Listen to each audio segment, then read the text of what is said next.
आज का जो टॉपिक है वो बफर ओवरफ्लो के कंसेप्ट पर है। बफर ओवरफ्लो होता क्या है उसके बारे में जानेंगे।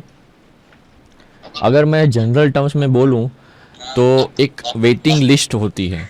यानी कि अगर आप कोई रेलवे टिकट बुक करके रेलवे स्टेशन जाओ या फिर एयरपोर्ट पे जाओ आप, ठीक है ना, जनरल एग्जांपल देता हूँ। तो वहाँ पे जब तक आपकी ट्रेन का टाइम हो, अगर उससे पहले आप आ गए हो एक डेढ़ घंटा पहले और एयरपोर्ट के टाइम पे एक दो दो घंटे पहले आ चुके हो, तो आप एक वेटिंग लिस्ट में बैठते हो, वेटिंग रूम में बैठते हो जब तक आपके ट्रेन की बारी नहीं आती, जहाँ पे आपके फ़्लाइट की बारी नहीं आती, जहाँ पे आपकी टिकट बुकिंग है।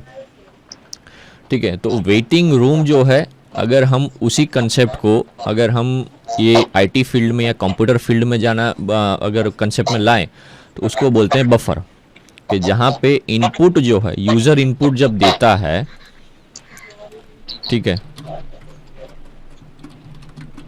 यूज़र इनपुट जब देता है तो होता क्या है कि जब उसकी यूज़र इनपुट की बारी आती है प्रोसेसिंग की, ठीक है ना, तो डायरेक्ट वो बारी नहीं आती। मैं अगर वो उसके बफर साइज़ होती है, फिक्स साइज़ होती है, जैसे बस की साइज़ 60-70 की है, एरोप्लेन में बैठने की साइज़ 300-400 की है, ठीक है ना, ट्रेन के डिब्बे की साइज़ 80-90 लोगों की सीटिंग है, स्पेशल सीटिंग, वो खड़े रहने की वो सब नहीं, ठीक है ना।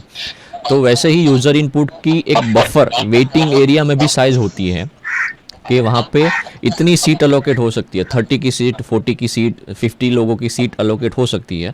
वैसे ही बफर में भी यूज़र इनपुट की जो स्ट्रेंथ की साइज़ है वो उतनी मेजरमेंट होती है। अब कितनी होती है वो अलग अलग बदौलत होती है, अलग अलग एरिया पे डिपेंड करती है। यूज़र इनपुट में जब ये ओवर हो जाता है, स्ट्रेंथ जब ये ओवर हो जाता है बफर, तो उसको बफर को ओवरफ्लो बोलते हैं। तो बफर ओवरफ्लो कब होता है? जब यूज़र इनपुट में मल्टीपल रिक्वेस्ट जो है एक साथ आ जाती है